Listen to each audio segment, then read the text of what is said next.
Hello, everybody. Welcome to the Casual Sports Podcast. I'm Alec Caberna. Joined with me today, Mike Wolfgang. Mike, how's it going, man? What's up? It's really good, man. Got some nice weather. It's good sports last night we're going to We get into. do. We got some great weather today. That's awesome. You been outside yet? Yeah, I was outside earlier. I was walking my dog a little bit, so get him some fresh air, too. I know. I was playing tennis this morning, and it was like, oh, that sun feels so good. I think I got a little burned, but That's a hard sport to play. It's a workout. Oh, yeah, it is. Yeah. And I won, Of course. Took down my fiance, who was Division I back in high school, so, You got all the bragging rights on her, man. Yeah, I do. In I don't know what it is. Like, I can always win in sports. Somehow it happens. I don't get it. Yeah. Chris, you look at me. I'm not an athletic-looking dude, but I can win. Find a way to win. That's all it's I'm about. a natural, apparently. Finding a way. That's it. When there's a will, there's a way, man. Yeah. Yep. But NBA last night, and I just want to drop this for both NBA and NHL. I told you so. You were Told right. you Rangers were winning, and I told you the Grizzlies were winning, and it happened. So I got to just put that out there because. But I said the Bucks were winning, too, though. Yeah, I was wrong on the Celtics, but you know what? 3-point game, that's fine. That close on a 3-point game, that's fine for me. Unfortunately, Stars went down last night. Calgary did finally capture some momentum. I was close on the score, though. Just went the other way because it was 3-1, and I said Dallas was going to win, and I think 3-1 or 3-2.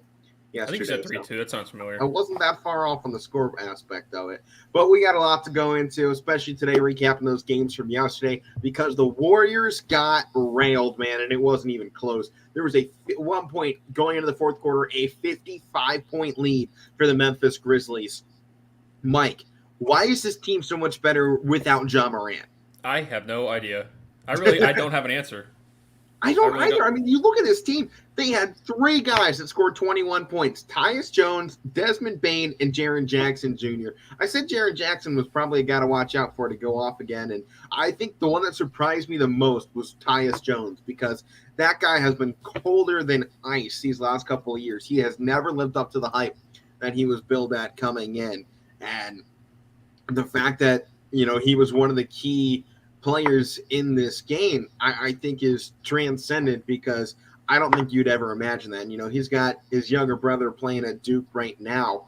And if we can expect this in this big of a playoff game, I think it's only a matter of time before, this guy finds his rhythm here in the NBA. Obviously, the fact that he's on a starting squad in the playoffs is reason enough to look at this kid. But there was some – I don't know if this team is just limited because Ja Morant is flashing. He kind of controls the ball more, and they get better passing when he's out. But how many teams around the NBA can you take away their bona fide superstar, a guy who, if it wasn't for Jokic and Embiid having epic seasons, probably would have been in conversation at least a little bit for MVP. Mm-hmm. And yet they're better when he's off the floor, and it makes zero sense to me. And yeah, it's in a normal year where if it wasn't so deep in an MVP conversation that it was this year with Jokic and Embiid, and if this was last year's MVP conversation, Ja's in it. Ja Morant could have won it. Devin Booker could have won it this year. A bunch of other guys could have won it, but it was so deep this year, and especially at the one position with the bigs. But with this game last night, especially in the first couple games when things were getting chippy and it was kind of getting, guys making hard fouls and stuff, people were throwing around the topic of like, hey, is this another rivalry? I don't think Golden State looks at it as a rivalry. Pretty much going off based how they played last night, but you could just tell that it's with Memphis. I don't know if I wouldn't say they want it more because Golden State wants it obviously too, but it's just they have an extra gear that they're just like, hey, we want to. This is our time to prove it. This is we want to make this a rivalry. We're all about this stuff, this chippy play, and I think that they keep using that, especially without Morant too. But go back to your question. I don't know why they play so much better without Ja.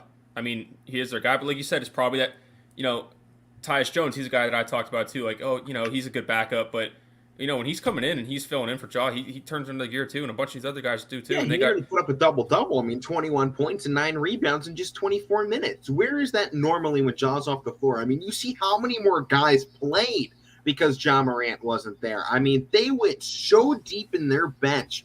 I mean, they had 7 guys come off the bench. They went a 12-man rotation here tonight. Who else is going 12-man rotations in the playoffs? Everyone is cutting down their rosters. Memphis just went, we're playing them all. Yeah. and they did it well. And Brandon Clark came off. I want to mention this one. 14 minutes. He got 7 rebounds and 11 points. Give that man minutes. I mean, what else do you want out of that guy? Because that is what you want off the bench. Is pretty much in every minute you played, you were getting 2 different stat categories going.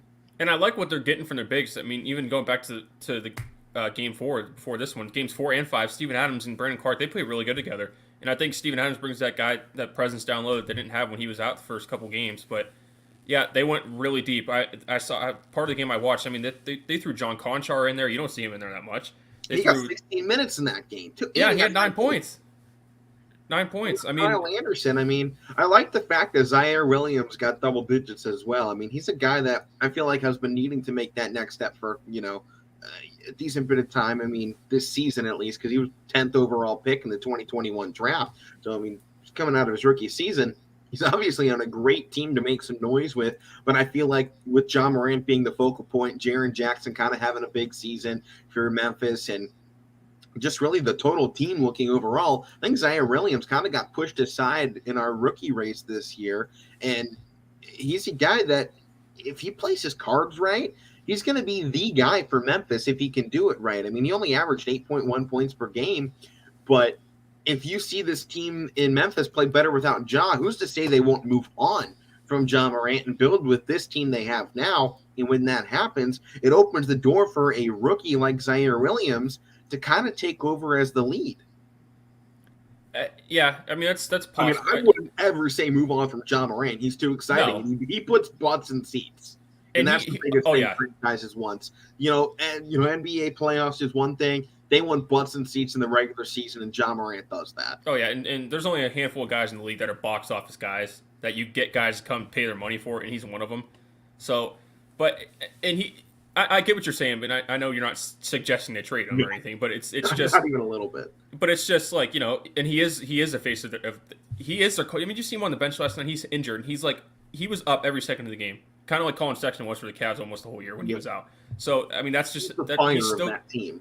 He's still going to be there. He's still making that identity, and it goes to what I was saying about how they care about this series and want, Golden State might not want it to be a rivalry, but maybe Memphis does. They're a young team and they want to prove it, and they got it a lot last night. Maybe the one thing that's out of this is you got the young guns wanting to prove it against battle-hardened, tested veterans on the other side, and they kicked their A double squiggly letter last night. Those veterans got put in retirement homes after that game. I mean, Steph Curry had one good run down the floor, splitting the defense, but he had 14 points. Klay Thompson had a game-high 19 for the Warriors, and Kuminga was really overall looked like the best player on the floor, getting 17 points and 3 rebounds, and that's another thing. They couldn't rebound for crap last night on the side of Golden State. Just their leader was Draymond Green, 7, and that was kind of one thing I was highlighting in the recent games is, especially going this deep into the playoffs, the fact that James Wiseman hasn't been there for the Warriors, it hurts because they don't have a true center. Kuminga, he's a strong forward, but there's no way he's going down underneath and fighting against Steven Adams. And this team, I mean, they gave minutes to Kevon Looney, but he ain't that guy down there. And, they got out-rebounded by nearly 20 rebounds in this game. And really, the shooting numbers weren't that different, but second chance opportunities were huge. Golden State had 4 offensive rebounds the entire night. Memphis had 18, and you can thank that personally to guys like Steven Adams and Jaren Jackson Jr. pulling down 21 rebounds between the two of them, and then the rest of the team getting about 30 between the rest of them. So in the rest of this series, if Golden State doesn't figure out how to rebound the basketball against the now kind of taller Memphis Grizzlies without Ja Morant, I know you were saying that your favorite team to make the run was Golden State. They can't rebound. They're not going to win it anyways. Because I think, can you imagine them going up against Phoenix in the next round if that's what happens? Who on that team is going against Ayton? No one. That's a fair point. But I like how you brought up Kuminga because I think he's, first of all, I'll give him his credit because I think he's done a good job filling in for. Yeah. They've used him in positions since Gary Payton went down, the same positions that Payton's played. So he's played well filling in. But yeah, I think that goes to what I was saying about Memphis is that they've getting Steven Adams back. It's just a load for Golden State to try and handle. It really is. Steven Adams has been one of my favorite centers in the NBA for quite some time. And I mean, the dude is a beast out of New Zealand, I think is where he's from. I mean, did you hear during the COVID break, the man was out in his farm just boxing out Yeah. cows? Yeah. Cows? And now he's coming back and boxing out Draymond Green. He could take out the entire Golden State Warriors on his own. I mean, the man is a beast, a freak of nature, and he knows how to pull down rebounds. And, you know, even though his numbers have dwindled in the last couple of seasons since leaving Oklahoma City, I think he's still one of the most feared guys to go inside against, because if you run into that guy, you're the one going on the floor. Oh, yeah, for sure. I mean, you can't put your body weight into him when he's boxing out He's cows. like 7 foot tall of pure muscle. Yeah. And I know he's getting up there, you know, in age, but it's still going to hurt running into that guy. But, you know, Grizzlies, when they get back, you know, into Golden State, I think it'll be a real test tomorrow. It's a 10 p.m. game, so it'll be later. So we probably won't get to see it out here in the East Coast, on the Midwest, I should say, not East Coast, but we're on the East Coast time. So I think the Warriors probably have a good chance to steal it at home, just with the fact that you can't give this team this many chances to win one game. Golden State's going to get it done, you know. So it was a fun effort there from the Grizzlies. They're going to have to bring it in Game 6. They're going to have to find a way to get this series back to Memphis. There's no room for error at this point. And I think one thing Golden State's got to clean up, and we've seen this a lot, you know, seeing them play the Cavs a lot in those finals runs, and they still do because they still have the same personnel, you know, ahead of the Snake guys. They get lazy sometimes with the basketball. They try to make, you know, fancy passes, set up threes, and sometimes, you know, most of the time, especially last night, obviously, it didn't work for them. So they had to value the ball. Terrible last night too. I mean, yeah, their totals here from last night. Here, let me grab it real quick. They had 22 assists while Memphis had 37. Mm-hmm. Not to mention, you talk about the turnovers being bad. Golden State had 22 turnovers compared to 9.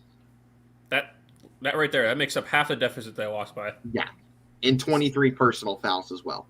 Yeah. So I mean, everything went wrong in that game for Golden State. They didn't do a thing right. They didn't. They really didn't. But you know, look where the series currently is now. It's 3-2 Golden State. I mean, going back to home, I would expect them to close it out, and I think they will. But you can't put Memphis out of your mind right now. I know it's different that they play it, you know, on the road. Some guys might not step up, but you can't put it out of your head. You got to. You know, I saw last night. I was reading about some people betting this game. They're like, I don't want nothing to do with this game because I don't you know, point wise, spread wise, bet them straight up. I don't know who to bet, and that's a lot of people are saying they didn't want to touch this game, and Memphis earned it. That was a flat out beatdown. Like there's no way around it. Flat out beatdown. Yeah, well, let's go ahead and move in here to the Bucks-Celtics game, 110-107. And this game was really led by a terrible fourth quarter by the Boston Celtics. I mean, I'm doing the math here what the game was at. They had an 11-point lead, a 9-point lead going to that fourth quarter, then got outscored plus 12 to the Milwaukee Bucks. So, the biggest mistake, they let Giannis go off.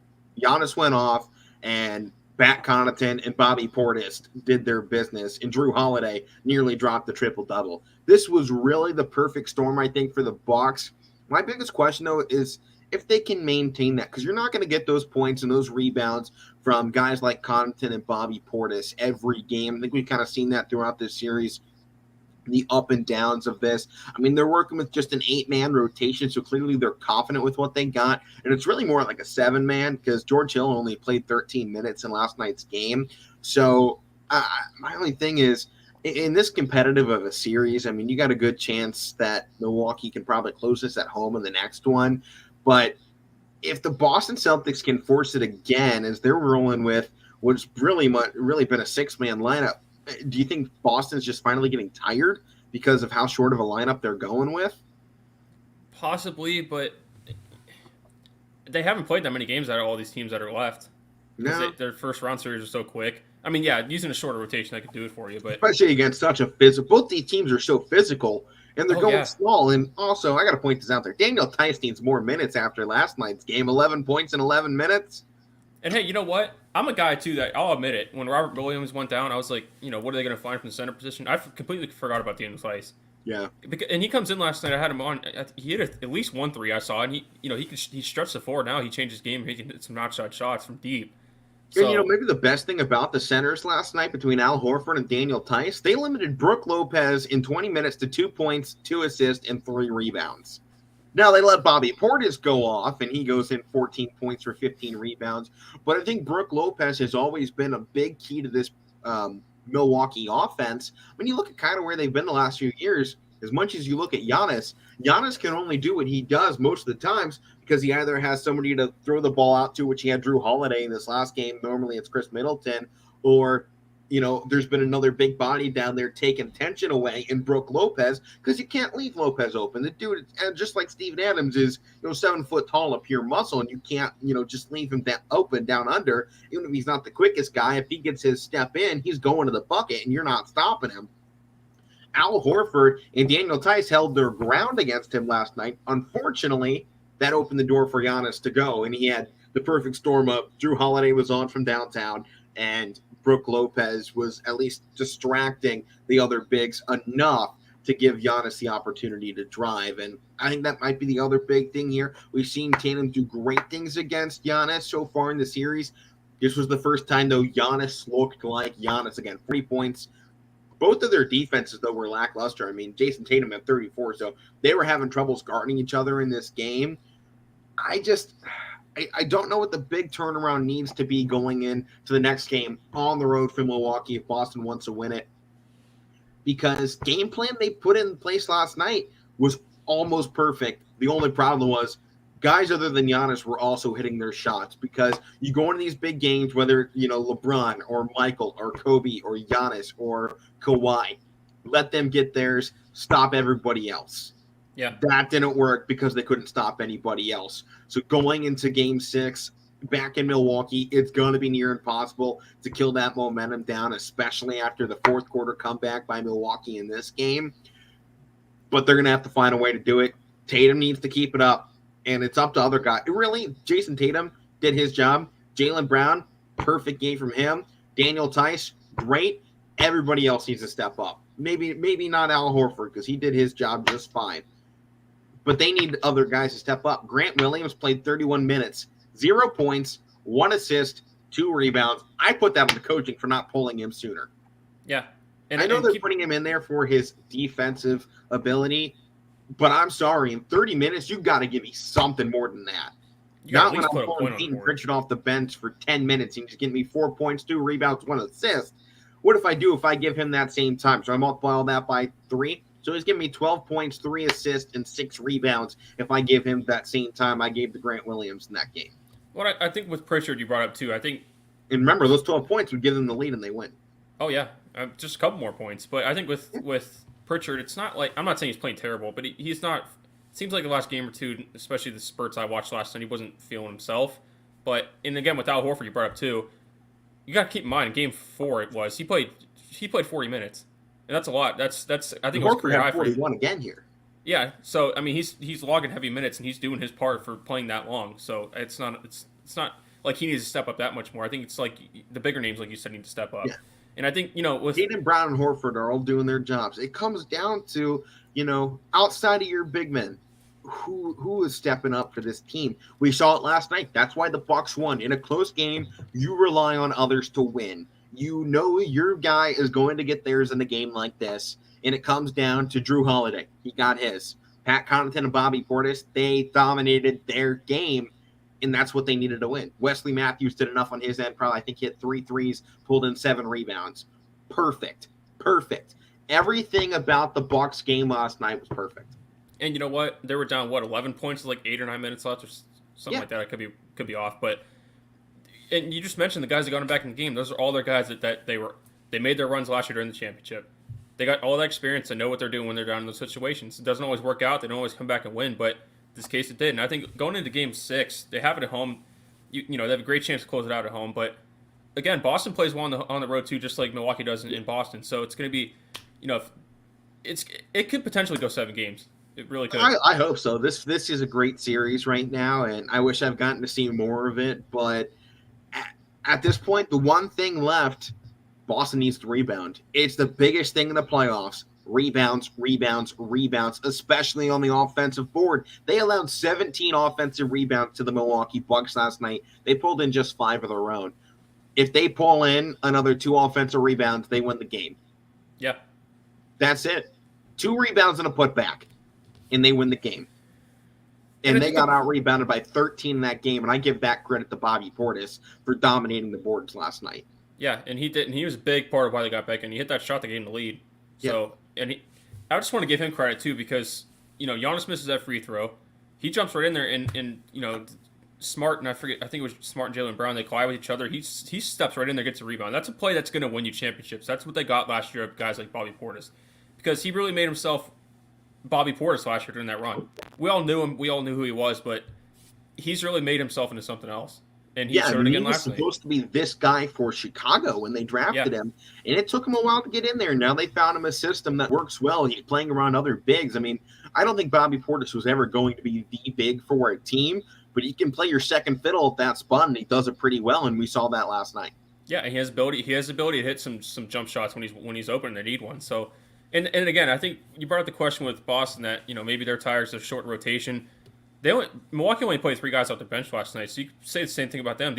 Both these teams are shortening up their lineups here in their rotations, and again, I think this has the ability to go 7 games here, and I hope it does, because even though I think if it goes 7 and Milwaukee wins it in 7, that means they won 3 out of the 4 road games in Boston. That's hard. That's hard to do in any series against any road team.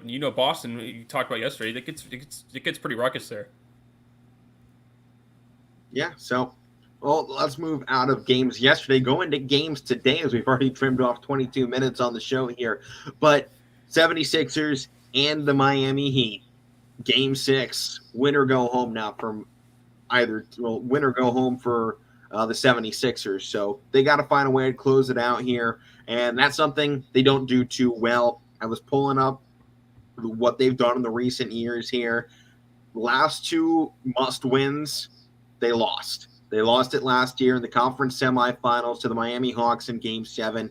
They lost it to the Raptors in 2018-2019 season in Game 7. And they haven't made it out of the second round in 21 years. The last time was when they made it to the NBA Finals and lost to the Lakers 4-1. And that was also, I believe, the last time they won that must-win game at home when they defeated the Milwaukee Bucks 4-3. In the series. And keep in mind, that's when they had the absolutely loaded team with the MVP of Allen Iverson, Defensive Player of the Year, and Dikembe Mutombo, Sixth Man of the Year, and Aaron McKee, and Coach of the Year, and Larry Brown. So it has been a while since since Philadelphia has done something in the playoffs, because they haven't made it past the second round since 2001. And you even go back before that, they've won it once since 1985. If you go back past that 2001, where they won a conference semifinal. Tough time. That's when they had Julius Erving, Moses Malone, and Bobby Jones. Yep, the old squad. Yep.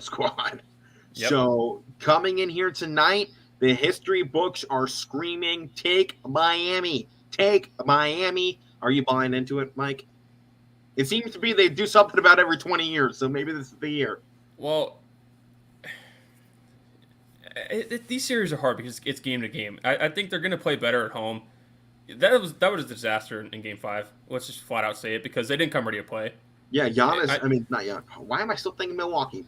Joel Embiid. They're defending champs. That's why. Worst stats in playoff history with a differential in the negative 20s.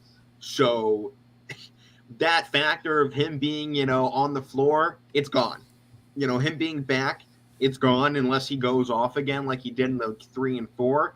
So maybe he just needs to be back at home with that home environment. And this is coming down to cementing not only Joel Embiid's legacy at this point, but James Harden.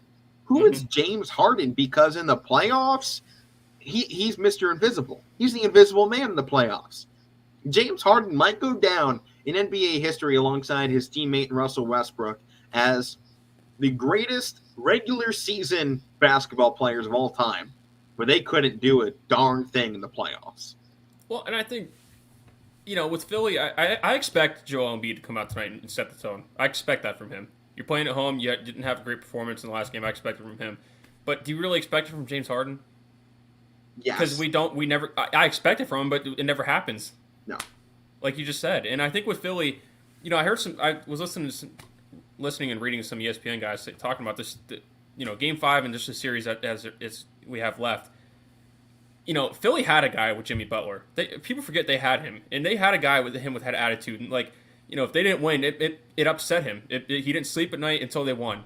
They don't have anybody on the team anymore. Okay, maybe Embiid, but who else do they have on their team that really bothers it? Do you really think too many people that it bothered them that they got embarrassed in Game 5? I don't know if it bothers James Harden. James Harden, no. At this point, no. I'm sure their head coach, Coach Rivers, who might get fired. Who, after that performance, it could lead to him being fired. And I think that's unfortunate, but it could happen. I don't know if it's that one performance that'll do it. I think maybe this lackluster finish to the season for them. But even at this point, can you really put this all on the head coach when you lose your superstar going up against the 1 seed and you've still forced it now this deep to, Game 6 now? I know the 76ers are good, but being the 4 seed, you're a heavy underdog already going up against the 1 seed in the second round. You're not supposed to win it. I think the fact they forced this to 6 games, 2 of which, they had to play without their superstar, I think speaks volumes to what Rivers has done for this team. And, I agree. That 120-85 loss, you got to put that on the players. That ain't coaching at that point. If you can't make a shot, you go 9 of 32 from 3-point range. You shoot 36% from the field. That ain't on the coach.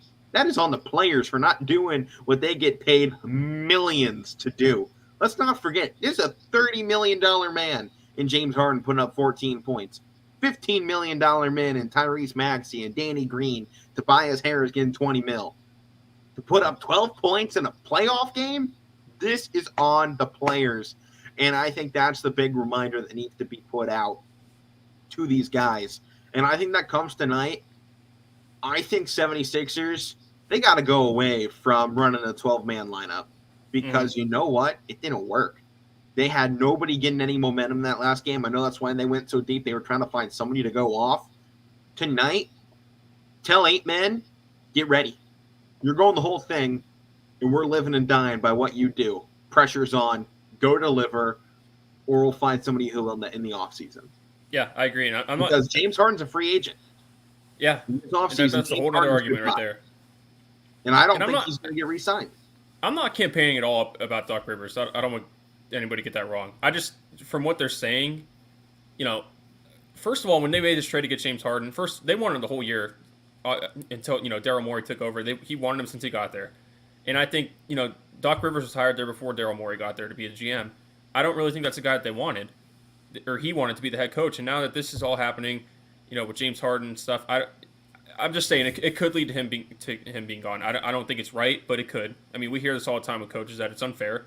But I think you're right tonight. I think they got to give a certain group of guys, maybe 8, 9 guys. You guys got to go out there and you guys got to get this done. And I think you got to. And especially put it in James Harden's head, like, hey, we brought you here for this. Go out and get it done. This is your time to go out and prove it and get it done. Yeah, I couldn't agree more. And at some point in this playoffs, somebody has to stop the man named Jimmy Butler. He's putting up 26.6 points a game on you. Do something in that department. If you can't win, then at least, for the love of God, make somebody other than Jimmy B be the one that wins it. And you know what? We know how motivated Jimmy Butler always is. Yeah. He plays hard, especially against his team that he used to play with, and that he called out for their lack of concentration that we're questioning right now with this team. So that's extra motivation for Jimmy Butler, and they can't stop it. But the one thing we know about Jimmy B is he doesn't do it alone. He does it as a team. He's not going out there dropping 35, 40 points. And, this game, they might need that. We don't know. But there's a good chance that they're going to need Jimmy B to go out there and be the guy at some point here in these playoffs. I'm not saying this next game for sure, but at some point, whether it's the NBA Finals where we kind of didn't see him do much against the Lakers when they were in that position, whether it was, what they did last year in the playoffs, I think it was against the Bucks. Jimmy Butler has his moments where he does fall apart, and the 76ers need that to be this game where he has a bad day and they can take advantage and do it, because right now the 76ers need the game Milwaukee just had in the other Eastern Conference series. They need a perfect game. They do. And everything has to go right in this one in Miami with the team, with the Heat that have all the momentum, all the rhythm. You came off one of the worst shooting nights in your franchise's history in the playoffs. They need everything to go right, and they need their guys to show up, and they need James Harden to be the James Harden from Houston. But the reason why a guy we haven't seen in 4 years at this point, it feels like. Yeah. Really be that guy in Houston as well, because there was a season he pushed himself out of Houston. He gets to Brooklyn, doesn't play, and pushes himself out there. Now he's here, and it feels like forever since we saw James Harden as an MVP caliber guy. It really does. And I think the thing with him is, that's why I question his motivation for tonight. I know Joel Embiid's going to come out tonight and set the tone. I don't know that with him, and it's like, he forced away out of Houston, he forced away out of Brooklyn. Now he's here, and you kind of question whether he wants to be here. Tough, he quits. Yeah, and you kind of question if he wants to be here or not. So it's like, we've seen this before from James Harden, and that's why I'm going to pick Miami to close it out tonight, because I don't know who can you really count on with this Philly team. We've seen James Harden play good in the series, but he hasn't done it back to back, and we said that throughout his career. We've seen him have moments in the playoffs, but he's never done it consistently. And I think that's the case of a lot of the other guys on the roster. So I know Embiid's going to bring it tonight, but I got Miami closing it out. I got Embiid going big, but as I said, they need a perfect storm, and history is going against him right now in a must-win game, especially being on the road in Miami. I'm giving it to the Heat to win this game, and pretty much to all the points you were just going with, that 76ers. Who do you count on? Yeah, outside of Embiid, this isn't a one-man show. When you're going up against the Heat, you need a full team effort. And I think the only team in the Eastern Conference that can give a full team effort against the Miami Heat is the 76ers fully healthy and ready to go, or the other two teams playing right now in Milwaukee and Boston. Those are the only teams in the Eastern Conference that stand a chance. Are those two teams? It's that Heat culture, man. You can't just do it with one guy. It's that Heat culture. You got to do it together. It was that way with LeBron. Even when he was down there, it wasn't, hey, we're bringing in Dwayne Wade. No, we're bringing in Wade, Bosh, and LeBron.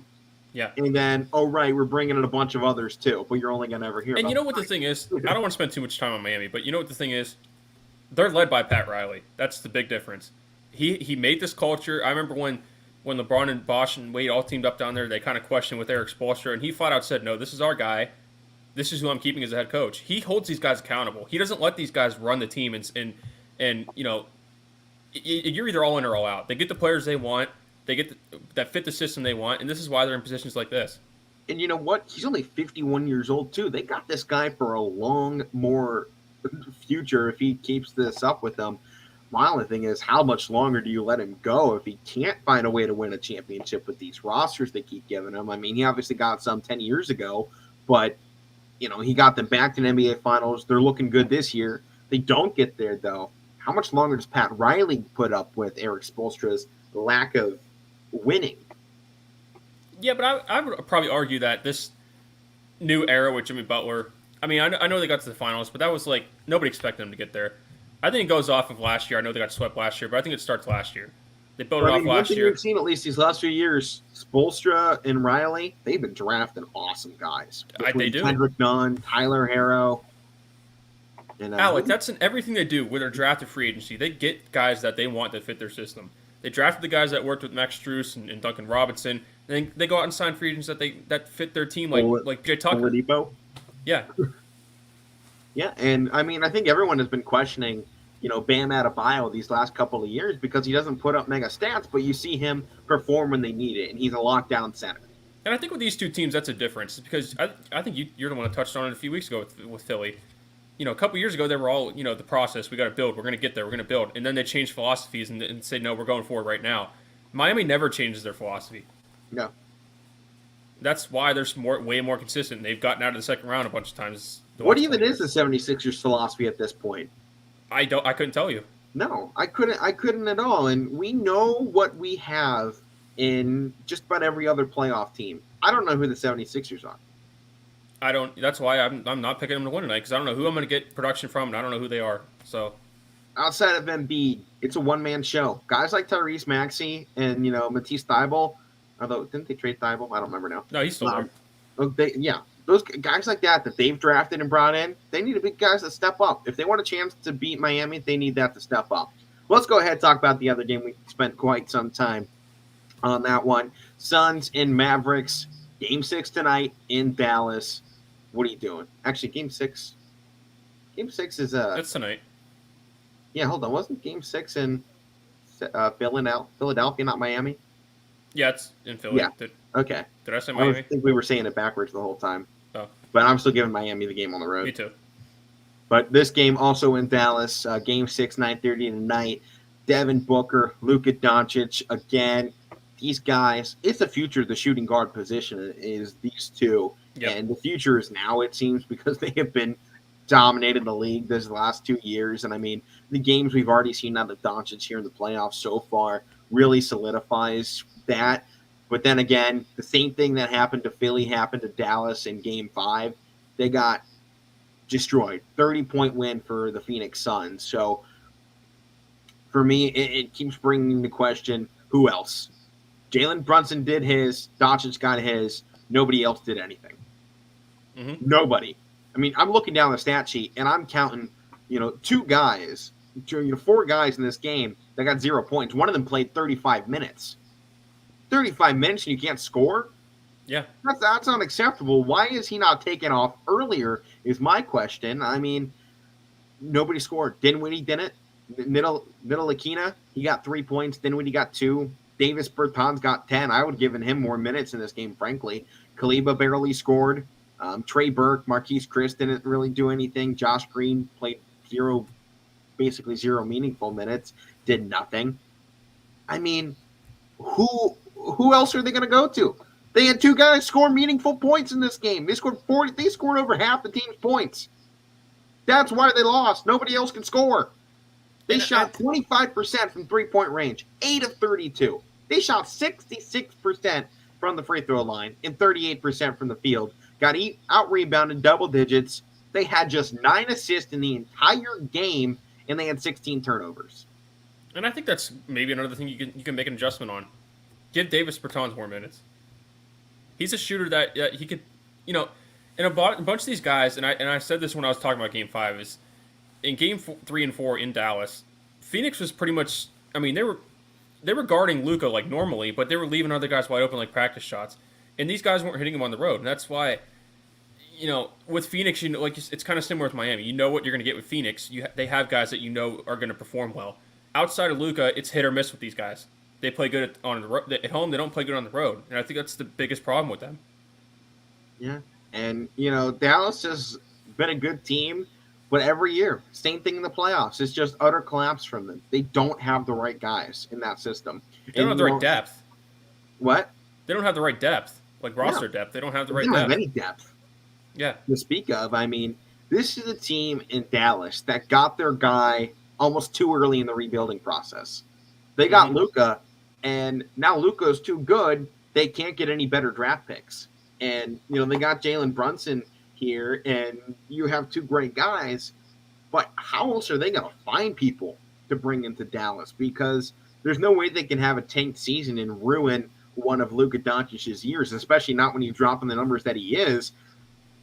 We didn't see this when the Suns drafted Devin Booker. It still took them a couple years, but they didn't get the immediate jump out of somebody like Luka Doncic has done for Dallas. It was, years in the making for, the Phoenix Suns. Here in Dallas, they got the guy, and it's been a full sprint ahead ever since.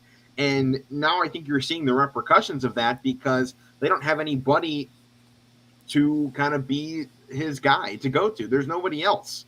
It's him and Brunson, and you can't win a championship with 2 guys. Dallas, I mean, Los Angeles just learned that the hard way. Both teams in LA did, actually. So, and I think with Dallas is, I'll give them some credit. They try to bring guys. I mean, it just didn't work with Porzingis. It's really not working with Spencer Dinwiddie right now. I'm pretty disappointed in the way things turn out with him. I thought that was making that trade. That was going to be a score to put next to Luka and then worry about filling up with Porzingis afterwards. But yeah, you're right. I mean, who are you really going to get to go there besides draft picks? Because they try to get guys to trade in, and most of the time when they bring in guys through trade, it doesn't work out. And they don't get the right free agents. Only free agents they get in or bring in are like guys like Reggie Bullock, guys like, just role players that help you, but they're not going to be enough to win you playoff series. Yeah. So I got Suns taking Game 5. I got both road teams actually winning it tonight. Probably not going to happen, but that's the way I'm going on this. I got both road teams as well. And I think the last in Game 5, the road teams are home, and I picked both of them to win, so I'm going to stay with that. I just think Phoenix has too much. I know they lost the 2 road games there, but I expect them. They know what they're doing, and they're expecting to close out tonight. Yep. All right. Well, into the NHL, Mike. We got to start with your team last night, falling to the Rangers 5-3. Yet again, what a high-scoring game it's been between these two. Defense is gone out the window. No more defense allowed between these two. It's who can score the most. And last night, it was the Rangers doing it, and it was led really by that second period, getting 3 goals. I mean, they tied it up in the second period, and then took it in the third. Yeah, I mean, Pittsburgh jumped out early again, 2-0. I didn't think they had the game locked up, but I was like, they're sitting pretty good. And like in the third quarter or second period, New York they got 1 goal and they just ran off of it. I think their goals came with the span of like less than 10 minutes. So they got on a run and they put it back together. Pittsburgh tied it up, but wasn't enough. I mean, you expected that from the Rangers to come out, and you didn't expect Shesterkin to come home and pretty much play embarrassed, play terribly like he did in those 2 games in Pittsburgh. You expected him to bounce back at home, and you knew the Rangers were going to come and fire it up. Their fans were fired up the whole game. You knew they were going to get some type of response. I said yesterday I was going to pick the Penguins to win. I did pick them to win, but I wasn't going to be shocked that the Rangers came out and lost. Yeah, I mean, you and Matt both kind of said it felt like the right time the Rangers were going to do it. You both took the Penguins in 6 in this series, so you obviously can't pick against them, but you do expect that this series is going to go a decent bit, and it's exactly what we saw last night. And once again, I mean, haven't you guys said this entire thing? It's been 3 guys doing the work, and it's Gensel and Letang being 2 of the big ones. And that's all you got again. Well, and I told Matt too. There's something's to worry about coming into this Game 6. Crosby had that hit last night. He got hit in the head. I don't know what's his status. Does he have a concussion? They haven't really said anything yet about it. So that's a big loss if he doesn't, if he's not able to go. And they got to get more scoring too, because not more scoring, but scoring from other people. Because Gensel's had 7 goals in these 5 games. It can't all be him, especially at least on the road. It's been him. It seems like home. It's been a different story, but. It's been worse. I mean, I know Matt last night he was kind of jumping. He was texting me throughout the game, and he was, a lot of those 3 goals and with this 10-minute span or something. At least it felt like it was pretty quick. And Matt was like, same stuff about Louis Domingue. I was like, Matt, listen, this guy's a 3rd-string goalie. He wasn't expecting to play. He was in the minor leagues all year. He's held his own. So yeah, the fact that you guys are even close in the series with a backup goalie is speaking volumes. 3rd-string goalie. 3rd string, yeah. Yeah. So. I don't know. We'll see if for Game 6 maybe they can get Jari's close to coming back. Maybe Dumoulin's back because, like I said yesterday, they need Brian Dumoulin back really bad. Yeah. But last night at this hit here to Crosby. Yeah, it was pretty brutal. No call on it either. It was pretty bad. No, the NHL hasn't said anything. They're letting it go. Yeah, it was pretty physical last night. And there were some questionable calls. I'm not one to blame the refs a lot, but. There were some questionable ones, but it didn't lose them the game. I think it's a big impact, though, the fact that Pittsburgh is leading the entire game, and then you get this massive hit on their star, keeps them out of the second quarter or period, and that's when, things go away. Mm-hmm. I think that's big. I don't even see the hit on this. Well, there was some news after the game. I saw some Pittsburgh media people on Twitter saying, he walked out of the arena okay. There wasn't anything worrisome. At least appearance-wise, that was going through. He's going to be reevaluated before the next game, is what I just read. And I think Mike Sullivan had a press conference today. They normally don't have it on the off days like this, but he had one earlier. I'll have to go back and watch it and see if he said anything. So we'll talk about it tomorrow if there was any news. But, yeah, the Rangers came out and won it last night. I kind of expect them to come out and play the way they did. Yeah, the other game last night, Panthers-Capitals, went the way we expected. Panthers took the win at home. It seems to be continuously playing out that way. They had a good game, and their goalie and Sergei Bobrovsky, he was on point. 33 of the 30 goals, or 33 of the 30 shots he blocked. So it was a pretty fantastic night between the pipes, I should say. And the other side with, Samsonov, it just wasn't. Panthers had their scoring going, and I said it was only a matter of time before Florida got that offense taken. They were too good this season for that to completely disappear in this postseason. That's what we saw in this Game 5 against the Capitals. I expect home teams to potentially win again here. I mean, that's what we saw all last night was the home teams, and a lot of this postseason in both the NBA and the NHL here, home teams have really set the standard for what's going on. Yeah, it didn't seem like that way at the beginning last night, especially with Washington. They're up 3-0, and Florida scores 5 unanswered. And I was kind of thinking, like, hey, this is kind of similar to the Pittsburgh game. The road team jumped out early. Like it. Same way, same exact score too. Yeah, so same exact box score. Both teams started out hot, and the road teams or home teams came out and put it away. And I expect that from Florida too. This is a team that was the best record in the National Hockey League in the regular season. I didn't expect that. You expect some fight from Washington because they have the core guys, but you expect them last night, even though they're down 3-0. It was in the second period. They had plenty of time to come back and win. They got it done. Yep, other game last night, Flames and Stars. Had my prediction a little off, but I'm glad I was wrong on this one. Calgary, they needed this, man. 3-1. It's not what I was expecting out of them. It's definitely not to the level I think they can be, but they had a great outing out of their goalie and Jacob Markstrom, who, missed 1 out of the set 21 shot attempts. I mean, just fantastic for him behind the pipe. So they need to find their scoring back, I think, is really the big thing that's going to come out of this playoffs. And as they continue to move on and march into the next round, they got to find a way to get that scoring back they had in the regular season. I don't know if it's just the matchups here. I think if they win this series, they're going to have their way with the Oilers or the Kings, and I'm not too worried about that series. But we've definitely seen at least whatever the matchups are in this series have just not been in their favor. Mm-hmm.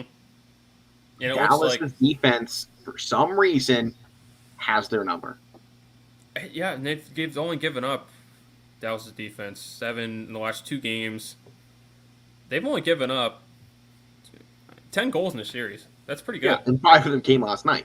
Yeah, so they're playing well, and I think with the way the series is right now, going back to Dallas, they're going to bring it. Obviously, it's an elimination game. And I don't know if, they brought it in Game 3 when they came back from stealing one on the road in Calgary, and they didn't handle it. So I wonder if Calgary can handle it in the Game 6. And I think it's going to be a fun one to watch tomorrow night. I'll definitely be watching that. Yep. All right. Well, games going on tonight. Carolina and the Bruins. Game 6. It's in Boston, 7 o'clock tonight. Mike, can Boston win it again at home? I mean, this series has been so back and forth. It feels so hard to really look at this and go, I know who's winning tonight, because the home team has won in every game thus far. They definitely can. No road wins in the series. Yeah, and Boston, obviously, like you just said, they play better at home, especially in this series. But I think there's going to be the first road win of the series tonight, and I think Carolina's going to close it out. I hope so, but I've been taking way too many want to go 7, though. Here on the show today, so I'm going Boston in this game. I mean, you look at the way each team has played at home and away, and every time the team that wins is scoring 5. Outside of Game 3, in which the Bruins still won it 4-2 at home, team has scored 5. The other team has scored 2 in pretty much every game. Mm-hmm. I don't see how we have seen any pattern so far that is going to change that. Bruins are winning tonight at home. I don't know why. I don't know how. I just know that's what's going to happen. And I kind of hope you're right. I kind of want the series to go 7. Yeah, with how competitive it's been. I mean, this is what you want in hockey, is 2 great teams beating the snot out of each other for 7 games, especially when it's a wild card team doing this to the 1 seed. The 1 seed that we were looking at this season as, that's a damn good team down there. Yeah, and 1 seed like Carolina and a team like Boston that's not the same seeding-wise, but they have the guys that could do it. They were in the finals a couple years ago. And I kind of want the series to go 7. I think Carolina's going to close it out, but I wouldn't be mad if it went 7. I want to see it. Yeah, I mean, none of us really have any stakes in this. I mean, it goes on to who you might face in the next round. But yeah, that matters. At the same time, I don't think you want to face Carolina or Boston after this series. The one thing I think you can hope for is that series goes 7. Pittsburgh can close this thing out sooner rather than later, and you might get a little bit of extra rest going up against maybe a little bit of a tired team over there. Well, the thing is, between Carolina and Boston, from the Pittsburgh perspective, and this isn't because I'm a Pittsburgh fan, but again, the way Pittsburgh's playing, if you're Carolina or Boston, they didn't expect Pittsburgh to play the way they were playing. Not too many people picked Pittsburgh to play this well or win this series. So you could about both these teams, Pittsburgh. It's hard to choose which ones you want to play. But if you're on the other side of these two teams, who do you want? Do you want to play Pittsburgh at this time? So that's definitely it's gonna be fun to see what happens. Yeah, that's one way to that put part it. of the bracket. Next game tonight, Maple Leafs and the Lightning. Game 6 here as well, 7:30. It's in Tampa. So far in the series, we've had a road team steal in every set so far. Game 5 went to the Maple Leafs at home. Now we go into Game 6. Toronto wins it. They eliminate the Lightning here from the playoffs. So this hasn't – I don't know what to make of this series so far, man. It's been so back and forth. I don't feel like either team really has momentum. Out of all of them, this might be our highest scoring series yet so far, especially with 10 goals getting scored in that Game 4, 7 in Game 5, 7 in Game 3, 8 in Game 2. The 5 that were scored in Game 1 looks like a fluke at this point. Yeah. And I think with the series, I'll jump right into my prediction. I think Tampa Bay is going to win tonight. I think they're going to lose the series. I think Toronto's going to win in 7, but I changed my prediction. I've kind of fallen off the Tampa bandwagon here, and not that it's because I'm not saying they stink, but Toronto's just playing better than them, and Toronto's had a really good year this year, and I just don't think Tampa Bay's going to lose tonight, lose the series at home, being the back-to-back champs, but I think Toronto they can make a run too.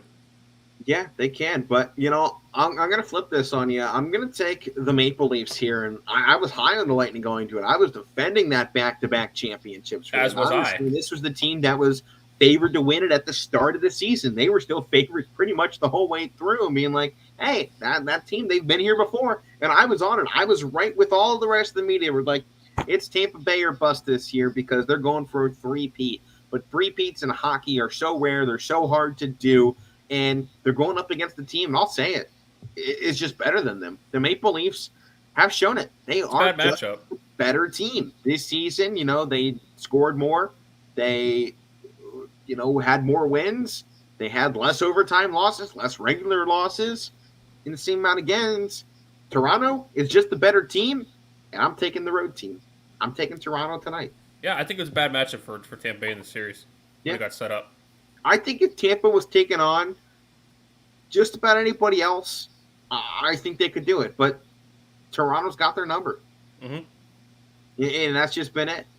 So the other game going on, we still got to kind of roll through some of these here quickly to finish off the show. The Wild and the Blues, St. Louis leads it here, and they've got the home game to potentially win it out.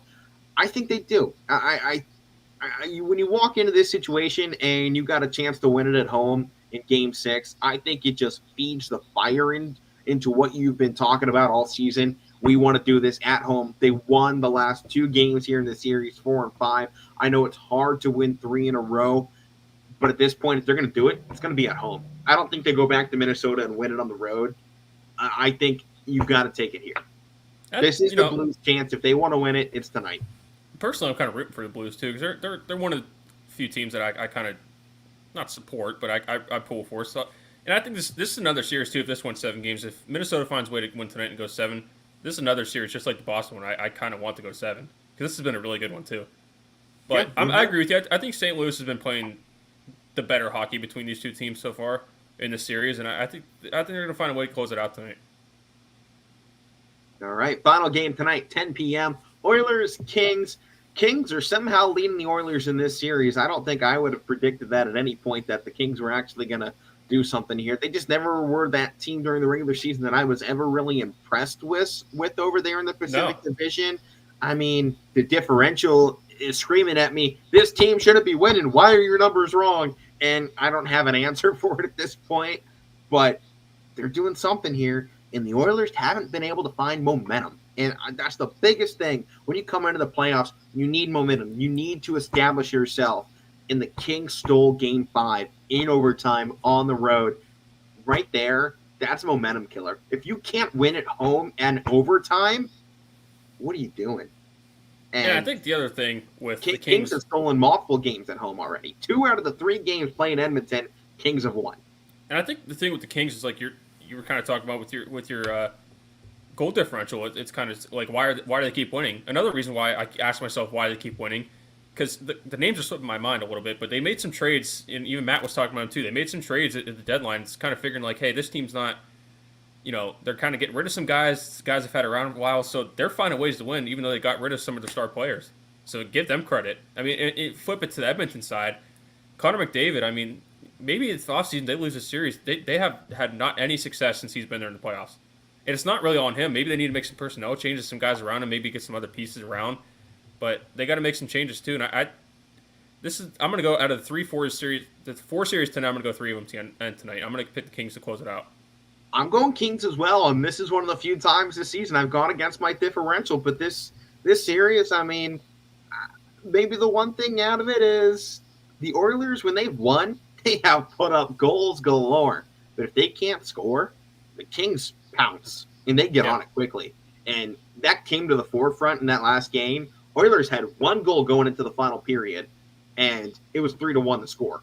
The Kings only got 1 more goal in that third period, and the Oilers, they were able to get those goals going, and the Kings took a step back. That's the one thing. If the Oilers get going, Kings have to stay true to who they are. Stop going for flashy shots. The Kings have won in this series, especially last night, because Adrian Kemp had 9 shots on goal in the entire game. Alex Iafallo had 6. Anze Kopitar had 4, and they had 3 other guys with 4 shots on goal. Put shots on goal and test Mike Smith on the other side, because last night 88.4% was what he stopped. So if you just load up those shots, they're going to find their way in the net. That's how they got out to that early lead, and that's why they fell behind. They stopped going to what got them to that point. Now, they got to use it too to start out some of these periods and score quickly, like the Kings have been doing. They started the overtime period; they scored quickly right away. They put it right in the net. So they come out in some of these periods, especially in the first and at home, and put up some goals too. Edmonton's in trouble for sure. But that is going to do it here for the Casual Sports Podcast here on May 12th. We hope you all enjoyed the show. I've been Alberta. That's Mike Wolfgang. Matt Morrison joining us back here tomorrow. Power Hour featuring DJ Yoakley up next on YSNLive.com.